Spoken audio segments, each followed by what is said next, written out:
حضرت نوح علیہ السلام نے بحکم الہی جب کشتی بنانا شروع کی تو ایک مومنہ بڑھیا نے حضرت نوح سے پوچھا کہ آپ یہ کشتی کیوں بنا رہے ہیں؟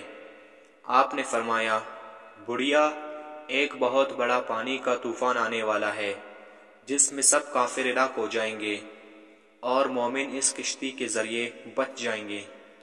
بڑھیا نے عرض کیا، حضور جب طوفان آنے والا ہو تو مجھے خبر کر دینا تاکہ میں بھی کشتی پر سوار ہو جاؤں۔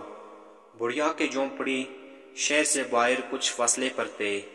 پھر جب طوفان کا وقت آیا تو حضرت نوح علیہ السلام دوسرے لوگوں کو تو کشتی پر چڑھانے میں مشغول ہو گئے، مگر اس بڑھیا کا خیال نہ رہا، حتیٰ کہ خدا کا ہولناک عذاب پانی کے طوفان کی شکل میں آیا اور روئے زمین کے سب کافر ہلاک ہو گئے۔ اور جب یہ عذاب تھم گیا اور پانی اتر گیا اور کشتی والے کشتی سے اترے تو وہ بڑھیا حضرت نوح علیہ السلام کے پاس حاضر ہوئی اور کہنے لگا، حضرت وہ پانی کا طوفان کب آئے گا؟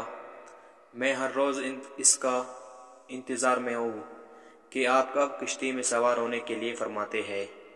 حضرت نوح نے فرمایا، بڑھیا، طوفان تو بھی آ چکا، کافر سب ہلاک بھی ہو چکے اور کشتی کے ذریعے اللہ نے اپنے مومن بندوں کو بچا لیا، مگر تعجب ہے کہ تم زندہ کیسے بچ گئے؟